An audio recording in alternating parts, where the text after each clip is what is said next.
Hey everybody, welcome back to another episode of NC-17. My name is Josh, and today with us we have a force to be reckoned with in the independent film scene. We got Magdalena Conway. How are you doing? Hi, yeah, thank you so much for having me. I'm doing pretty good tonight. Oh yeah. Yeah, I meant that too. Like I've seen quite a few of your movies and yeah, you kick ass. Thank you. That means so much. Oh yeah. So before we get into the films and the entertainment and stuff like that, kind of take us back as a child and what was it like, like your movie experiences as a kid, the movies you watched, and what kind of put you on a trajectory to where you are today? Yeah, I have honestly actually very, I think, interesting trajectory in the sense where I was a musical theater kid to begin with. Wasn't super into horror stuff a whole lot. But always liked the creepy. But what really got me into acting as a kid was Cats the musical. I saw it at the age of 4 and was like, oh, I could be a cat. Like, I can just do that. And so from then on out, it was a goal of mine to be an actress. And I sought out everything I could in order to tell stories. I did ballet for 10 years. And I loved dance. I still love dance. But I liked the storytelling aspect the best when it came to ballet. So then I quit ballet and started doing theater. And then in college is where I really found my passion for film. So in college, while you were like, kind of finding your way into the entertainment world, was there like a moment where it just clicked and you was like, you know what, bam, that's what I'm gonna do, and nothing's gonna stop me? Yeah, it was actually I started doing student films with the film kids at Columbia. I went to Columbia College, Chicago. I did my first student film, and the payoff for that was so great in the sense where it's like we had maybe a couple rehearsals, 1 day of filming, and then we were done, and I had something to show for it really quickly after that. So from that moment forward, I was like, okay, yeah, I really want to do this and I want to pursue it even more. It was just so nice being able to do many different projects and help out so many different people in such a short amount of time. All right. So as you were doing your student films and stuff like that, the bug kind of was biting you a little bit harder and a little bit more. Your first big foray on a like movie set, what was that feeling? And like, was you scared or was you just like ready to take it on? I was ready to take it on. I would say my first big soiree, I guess, into the indie horror film community specifically was this project called Book of Faces. I was 19 when I was cast in that. That was my first ever paid gig, and that alone was daunting, was that it was paid, so I felt like I had a lot riding on me. But I was willing to do anything for that role. I cut my hair super short. I got bangs. So it was very daunting at first, but I was very, very excited at the prospect of it. And it made me feel super accomplished that at 19, still in college, I was able to do a gig that was paid, which was why I was willing to do anything like cut my hair. Yeah. Well, I mean, in the entertainment industry, there are some do's and some don'ts, and a lot of Yeah. people are like, we're not gonna cut that. But I mean, that just showed your dedication, which is awesome. Yeah. Yeah, I would still cut my hair for a project just 'cause like it's just hair, you know? It grows back and what Well, better way to try out something on new? some people. Sorry, I'm sorry.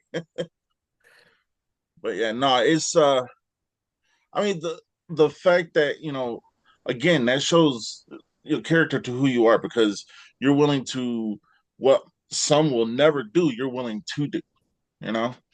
And the fact that you're still willing to do that, I mean, it's like, hey, you take the art serious enough to where you know that you got to put everything you have into the film. Yes, absolutely. Yeah. Uh, we're gonna get the Acro Star here in a couple minutes because that's where I really seen the stuff you've done. Uh, so kind of working your way up, film by film, short by short, and TV show by TV show. Every step along the way, was there like how many bumps in the road was there, and are there still a lot of bumps in the road? Um, Honestly, I'm the type of person that never actually views a bump as a bump. There's always going to be slow periods when it comes to this industry, you know? Like, I personally would say right now is a fairly slow period for myself. Um, but that's when I start finding other things for myself to do. Like in college, when I felt like my momentum just wasn't building anymore, or like I felt like I didn't have that many gigs lined up for the year, I actually started learning other aspects of the industry. I sought out internships, and that's how I got into the casting world. And I also love doing casting for different projects. So I'm never one that looks as bumps as bumps. I look at them as opportunities to learn more about yourself and to learn more about the industry you want to work in. It's ever changing, you know? Oh yeah. uh, let's talk about Morium. You play Tiffany Henderson. Uh, Yeah, I found Morium actually during like what I would call a little bump when like there wasn't too much going on for me. It was 2020 when I found it. So I was really just trying to find some sort of project to get my hands on because I do this thing where like if I haven't acted in a while, I need to. I just like long for it. And so I saw the casting call for it on Backstage. Backstage was mainly how I was finding stuff back then. And I thought the concept of it sounded super duper great. Tiffany is the bully in Moriam. Very different from myself. She is a cheerleader, mean to our main protagonist. But at the time, I had really been pigeonholed into the mean girl category for projects. And so I knew it was something that was in my wheelhouse. So I auditioned for it, got it like right away during my callback with Steve. And the rest with Acrostar is kind of history. I started doing a bunch of stuff with Steve and the rest of the gang. you kind of run the gamut of like characters too, especially with Aquastar. Because I mean, like you said, Tiffany was a bully, and then you got Trish, who was Intrepidity. Did I say that right? Trepidity, yeah. Yeah, and she's kind of like the laid back, quiet girl. And then you go to Penny in Attack of the Corn Zombies, who's a completely different character than the other two you play. Yes, yeah, yeah. Would you say? That's Oh, definitely something I seek out. oh yeah. Would you say that the fact that you can like take in the characteristics and like portray these characters on screen is a daunting task, or is it somewhat easy sometimes? I would say it's easy. Um, in the sense where the way I build characters is I base them off of many other characters I've watched before. So like with Tiffany, she was kind of a mix of this is actually really funny and kind of embarrassing. She's a mix of Santana Lopez from Glee, Regina George from Mean Girls, and like so many other amalgamations of the Mean Girl like archetype. But Santana from Glee was a big one for me. But I have such a fun time researching other projects and watching other movies and other TV shows that creating a character is never super daunting for me. It's something that I pride myself in and have a lot of fun with. Oh yeah. So let's talk about Trish playing that character, especially coming from Tiffany. I'm kind of like, we're seeing something completely different, but on the same hand, familiar. Does that make sense? You know, Yeah, yeah, yeah, yeah. the thing about Trish is it that character made you want to actually not even made you, but it kind of made you feel like you were it could have been your sibling, you know, and the way you portray these characters, like as a fan, I'm like, okay, cool. She's hitting every emotion that she needs to hit. We're gonna talk about Penny in a minute because that was completely, like I said, different. But like with Trish, it kind of made me feel like, damn, I'm watching my little sister on screen. You know? Aw, I love that actually. Um, that's interesting you say that because like I guess that wasn't like a goal of mine with the character of Trish. Um, honestly, how we came about with Tripidity was I am a huge, huge fan of 80s, anything 80s. And I really wanted to do something 80s. And Steve was like, I think I have just the project. And sort of wrote Trish based off of that. But I like that you said that because I think Trish came from John Hughes movies. Trish came from a very John Hughes place, and I feel like John Hughes is the type of person who all of his movies and characters feel very familiar.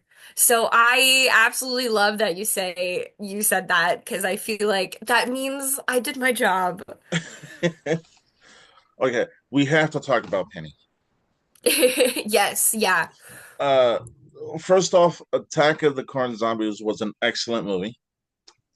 Thank you I've very much. oh yeah, I've interviewed quite a few people from there. I actually wanted to interview you for this movie specifically, just because I think your character overall was like the way you played it was so nonchalantly like zombies. Okay, cool. Yeah. So in filming that movie, what was because I know there had to have been scenes where you damn near broke down laughing. Oh my gosh, yeah, of course. Can you kind of like talk to us and explain what it was like being on that set, what it was like being in that movie, and what it was like being Penny? Yeah, absolutely. So I would say I just got into like a very specific, this is funny wording on my part, groove with Penny. Where like you would think that there were so many scenes that I would just break down laughing, but I got in like the zone when it came to her. Like any of those kitchen scenes where I'm looking at the corn on the table. Didn't laugh once. But I love roles like that because it's challenging for you as an actor. Like how much in character can you get? And I always was trying to at that point make all the other actors laugh. Honestly, just have a great time with them. And if I could get somebody else to break, then I felt like my job was done as Penny. Um, because she, especially at the beginning there, she's just so absolutely ridiculous. I'm out here talking about rainbows and all of that jazz. But um when it really started getting crazy was when all the fake blood started coming into play. I remember there's this scene in the hall with me and Mia where we're just absolutely drenched. We start like drenching ourselves in blood. And Steve had like come up to us with a bucket of blood. And he was like, I want you guys to just keep throwing it on you. Just like keep putting it on you. And like in my head, I was like, oh my God, it's so sticky because it was made out of chocolate syrup. It was so sticky. And I was like, this is gonna be the most uncomfortable thing ever. And it was. And I remember I put a bunch on me and he was like, more. And so I was then out on the streets of where we were filming. It was the middle of August, and I was drenched in this fake blood that was actually like chocolate syrup just dyed red. That was the pinnacle of cinema, if you ask me. Uh, uh, See, a lot of all right. So zombie movies are my favorite subgenre of the horror genre, and a lot of people is like, you got your hardcore zombie movies, you got your just straight up crazy zombie movies. I want to say that Attack of the Clone Zombies was more like a family zombie movie because you had the brother and sister duel, then you had the mother and her two Yes. daughters. Uh, so being on set and filming with all these different people and everything like that, and play and being in character, what was the best part for you personally for the whole process? Um, the best part with the Acrostar sets really is like all of the people on those sets. Like it really was like one big family. So that definitely helped aid in Corn Zombies feeling like a family zombie movie. But big shout out to Jake Yanko who played Lane, my brother. He was also in Morium with me. Um, but he specifically definitely makes all of those films so fun to be on. Him and I would carpool down to set. And I think that also helped with our brother-sister relationship on screen. A lot of what you see him and I do in Corn Zombies was all improved by the two of us. Like a lot of our lines together, improved. And that I think that is my favorite part is that him and I created these characters together. Uh, So creating those characters with him was my favorite part of Corn Zombies, I think. oh yeah. Out of the entire movie, now I'm just going to tell you my favorite line, and then if you want to tell me your favorite line, but out of the entire movie, my favorite line is "You went back for the weed." I was like, that is something Penny would definitely say. Yes. Oh, I don't know what my favorite line is. There's so many good ones. I always go back to the Rainbows one.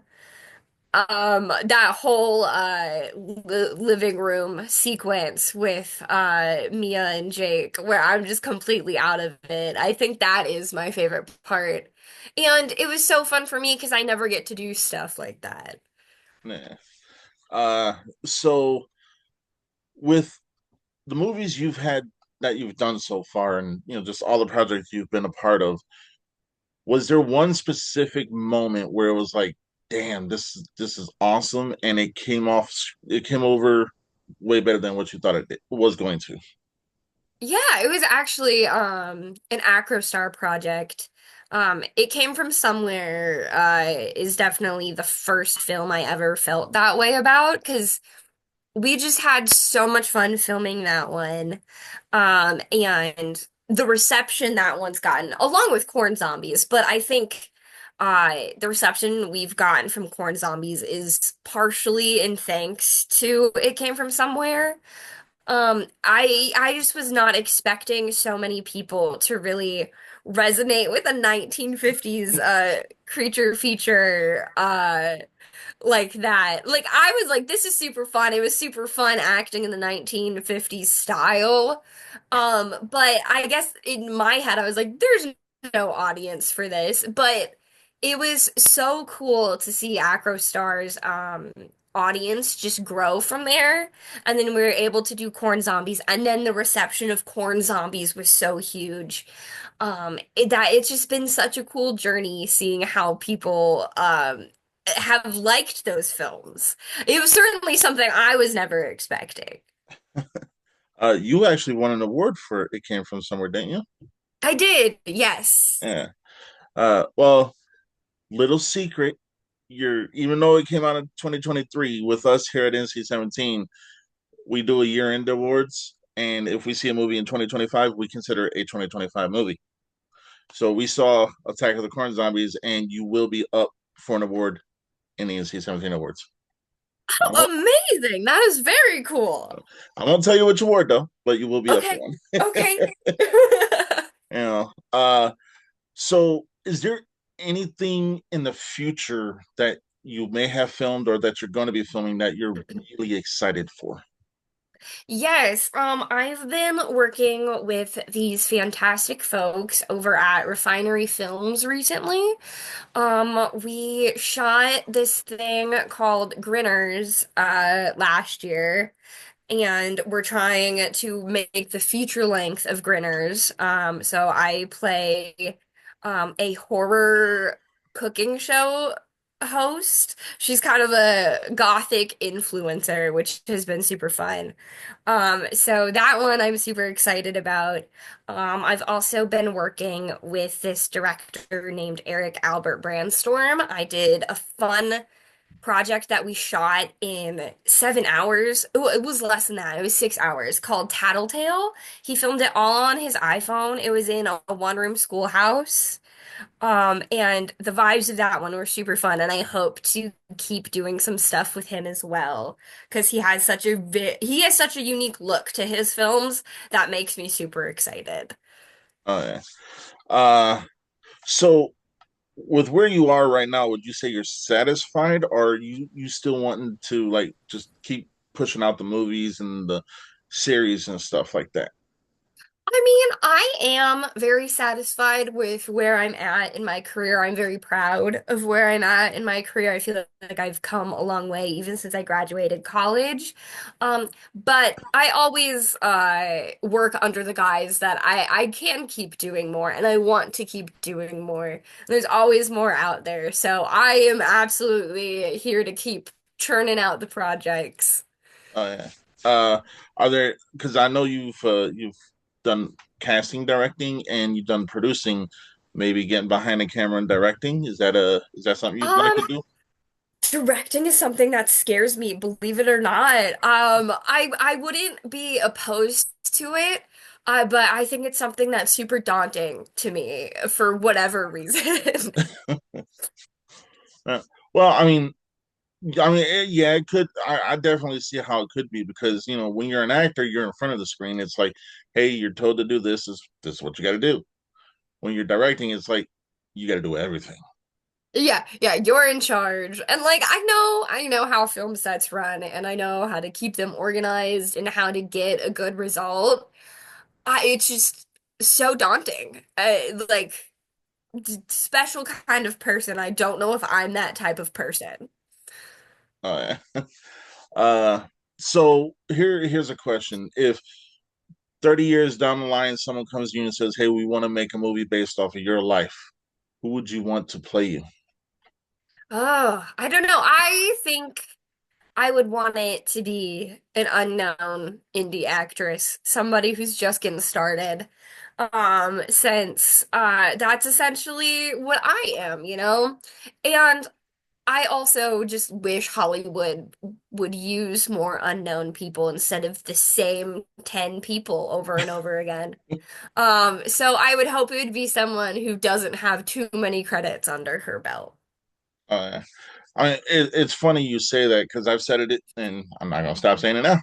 I've said it in every interview I've had. Pretty much, indie film to me right now, and since after they lifted all the COVID restrictions, indie film has taken, in my opinion, has now become the A movie, while Hollywood has become the B movie. I'm tired of, Absolutely. I'm tired of Marvel. I'm tired of, Uh-huh. like, Absolutely. And especially with Honora winning the Oscar now too, I think it puts indie films in such a good spot now. oh yeah, that was a good movie. Yes. Yeah, and I could like, I, I could only dream of like people such as yourself and stuff like that, just being able to, like catapult into the atmosphere, and then I could just say, "Hey, I was lucky enough to spend 30 minutes talking to this person." You know, Yeah. but the thing is like independent film right now, and I hear it in so many different circles. Independent film is where it's at because you guys emote everything. You have the horror, the comedy, the romance. That's not my thing. Yeah. But so is there a genre you haven't worked that you might would want to work? Yeah, it's funny you should say that romance is one that you don't, it's not really your thing. I really, really, really want to do a rom-com, like really badly. Like that's on my goal. My goals. I don't know if it's for my goals for this year, my goals for the next 5 years, but I will be in a rom-com. Well, I'll be fair, and I'll tell you one of my guilty pleasures. I love 13 going on 30. That's such a good movie. Oh my gosh, I love that movie. Like me and my wife, we watch it way more times than I like to admit, but we we watch it a bit. Yeah. Uh, Yeah, that's definitely up there as one of my favorite rom-coms. oh yeah. But like speaking of, because you mentioned John Hughes earlier, I can see you playing a character like a Molly Ringwald, or it, Thank you. maybe even an Ali Sheedy. But Yes. I see you more as a Molly Ringwald character from Breakfast Club. Yes. Ugh, Yeah, I love Breakfast Club. Pretty good in Pink movie. is my favorite one, though. Yeah, I got the steel book right over there. Really? Yep. Uh, But now there's moments in time where actors and actresses, at least from a fan's perspective, where we see them start to kind of make that transition from they were here and now it's just up to here, and from Morium to Corn Zombies to where you are now, that I see that happening for you. You know, thank you. Oh my gosh. and like the thing is yeah, you do horror, but it's kind of like you do character driven horror. Does that make sense? Yeah. Hmm. You know, but if there, so here's the thing: if there's anyone out there you could work with, who would you want to work with that you haven't worked with? Oh, anyone. Actor, director, just anyone. Anyone? Ooh. I mean, obviously the answer for directors right now is definitely Sean Baker since he's at like such a high point with the indie film stuff. But one of my absolute favorite actresses is Emmy Rossum. It's I would love to just play her little sister sometime because I get told I look like her all the time. But I also love all of the work she does. Like, Phantom of the Opera is one of my absolute favorite movies ever, one of my favorite musicals ever. Shameless is such a good TV show. I think she has such a huge range. So to be able to play opposite of her would be honestly such an honor. Oh yeah. Speaking of her, the my favorite thing, and probably because I'm biased toward action and horror, was Poseidon. Yes, yeah, I was gonna bring that one up too. I just feel like people don't talk about that one too much. That one, that's such a good movie. I love a good disaster movie. Oh yeah. With that being said, what kind of disaster movie would you want to be in? Something like Twister.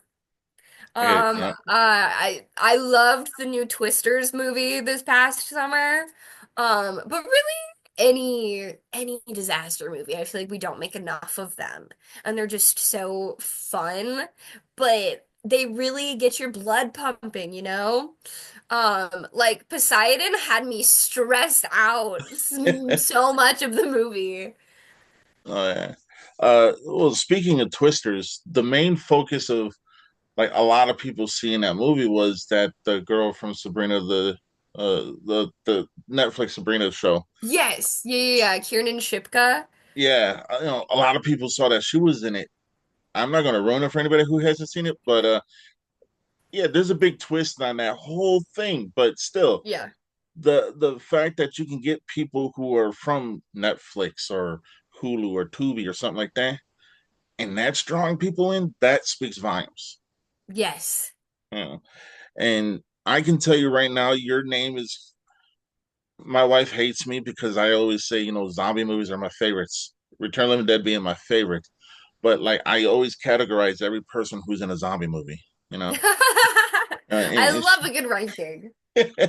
and she's like, "Well, who are you gonna rank today?" And so I watched Corn Zombies and I was like, all right, so each character has to be at a place, 1 to Yeah. 10, 10 being best. And I was like, Penny's definitely pushing up toward an 8 or a 9. And then by the end of the movie, I was like, she's a 10. you know, but the thing is you guys draw so much emotion, even if it's horror, comedy, romance, drama. You draw so much like emotion from characters that you make us either hate you or love you. Yeah. Yeah, and it is a lot of the times it is a love hate relationship because we may not like some people, but we love the way they act. Or we, Yes. Oh my you know, gosh. Such a goal of mine. I want to play a character that is like an absolute shithead, but everybody can't help but love me because I did such a good job with it, you know? oh yeah. So being in the industry for as long as you have, and then there, you got everybody every day. People are trying to break into the industry. What advice would you give them? Um, don't stop. That is the biggest advice I can give to someone. I think people think breaking into acting is the most simple thing ever when it's really not. You're not gonna start getting cast overnight. And you also never know what is gonna resonate with people, what people are really gonna like. It's all about the grind. I hate using that word, but it is. It is about the grind. Like I work pretty much every single day of my damn life. There's not a day where I'm not filming an audition of video on set, submitting myself to different projects, talking to different directors. It is truly, you can't stop building that momentum. So that is the biggest thing I can tell someone is don't stop. And it's also just like words of encouragement, you know? Like don't stop. Even if you feel like you're getting nowhere, don't stop. Oh yeah. Well, kind of an analogy here that I think you might like. Santana Lopez was in a show that said, "Don't stop believing." That's so true. I'm I'm a Glee head. I own the whole series, so Oh my God, I love that. Oh, I just watched a video essay about Glee last night. So, Yeah. And it's funny because if you see, I love horror. yeah. One section that's like I can show you Glee like right out of anything, and everyone would be like, "Huh?" Yeah. I get that more often than It's a anything, but good show. I love especially like the first season how satirical it is. oh yeah, uh, I think that's what people don't get about it is that it's a satire to its core. oh yeah. So with with everything you've done, everywhere you're going, because trust me, I don't think you're stopping anytime soon, because you actually got what like 6 projects coming out soon. Yes. Oh, I've got a uh, lot. is there ever a moment where you're like, I gotta take at least one day to myself and just decompress? Oh my gosh, yeah, all the time. Especially so summer is when I'm the busiest. Like this past summer, I don't think I really had a day off between my day job, the acting gigs my agent was getting me, and then all of the passion indie projects I was doing with these great directors and telling these great stories that I was like super hyped to be doing. But this summer I was really bad at taking a break.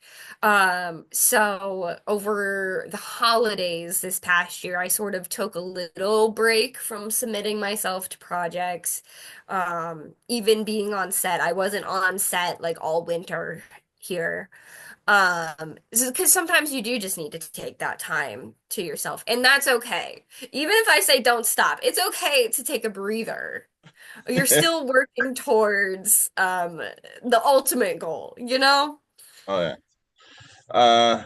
So 2 more questions and then kind of start wrapping things up. But what advice would you give 10-year-old you?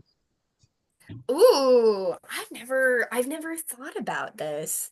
Um, I mean, I think I've always been one to follow my dreams. I have parents who are super supportive of the whole acting thing, which I'm forever grateful. But I think the thing I would tell 10-year-old me, like even if I have been following my dreams this whole time, and I think she would be super proud of everything she accomplished and everything I've accomplished thus far. Um, I wish I would have stopped caring what people thought so much way earlier on in life than I did. I've always been like very sure of myself as a person. But teenage girls, middle school, high school, some of them can be super mean. Kids can be super mean. And so there were definitely times where I wasn't the truest form of myself. Uh, so I think I would tell her to just be herself and who gives a fuck what anybody thinks. Oh yeah. And then second question, and I normally say, what would you say to the people you've worked with or to your family? What would you like to say to your fans who right now you have the floor, you can tell them whatever you want to tell them. I would just like to say thank you all so much for supporting these crazy projects that I feel so strongly about, and I'm so happy we all have this love for indie horror, and thank you to just everybody out there who does support indie horror. What you all are doing is super important for me and all of these other storytellers out there. And you guys make this community feel like a community in the way that you support us. And everything that we do. It's truly amazing. The indie horror community is something I didn't know existed until I was in it. And it's just an amazing thing to be a part of. And I get to tell people that I'm a part of it. Yeah. Uh, I'm still gonna let you have the floor so you can plug your socials where people can see your films, and if you want them reaching out to you or not, that is completely up to you. But feel free. Yeah, I'm on Instagram mostly, at Maggie Delena. TikTok is the same, so that is Maggie, three A's at the end of that. I am on Facebook, Magdalena Conway. Don't use it as much as I used to, but I do like connecting with people on there with for the indie horror stuff. But I do really want to plug Grinners and Tattletale. I talked about them a little bit. I'm also working with Refinery Films on a fun film called Riverlight. I cast that whole project. It's an alien film. It is super fun, very sci-fi. And then go watch Tattletale on YouTube, under Slithery D Films. That is something I'm super duper proud of. It's pretty much a silent film.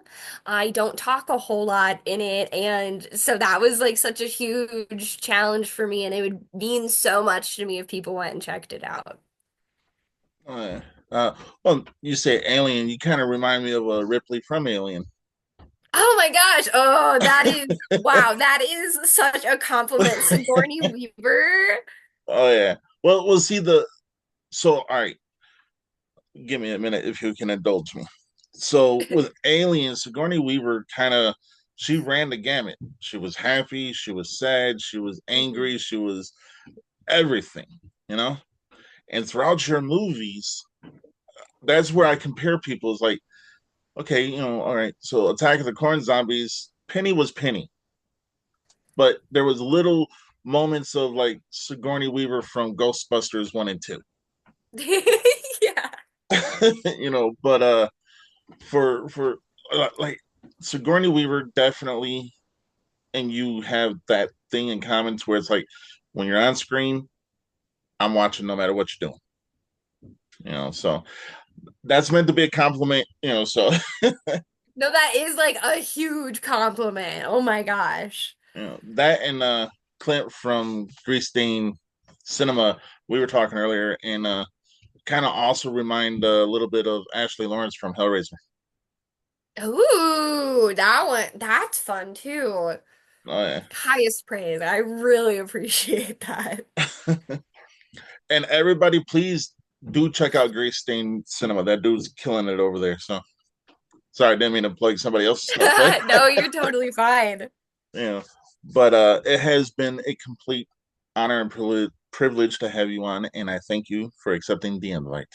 Yes, of course. Thank you so much for having me. This was a blast. Oh yeah, and I tell everybody once you've been on NC-17, you have a home here with us, even if it's just to come on and say you got a booger in your nose. But it, but if you're gonna do that, please do it as Penny. Yeah, yeah, I got you. But no, it has been an honor, and again, thank you for coming on. Yes, thank you so much for having me. You're most welcome. All right, we're gonna end it here. Everybody, you know what? I normally say stay in C-17. I'm gonna end it differently this time. When you're in a world full of Sue Sylvesters, just be Rachel Berry. Yes. I did that just for you. Thank you. I loved every moment of that. All right, everybody. Until next time, stay Rachel Berry.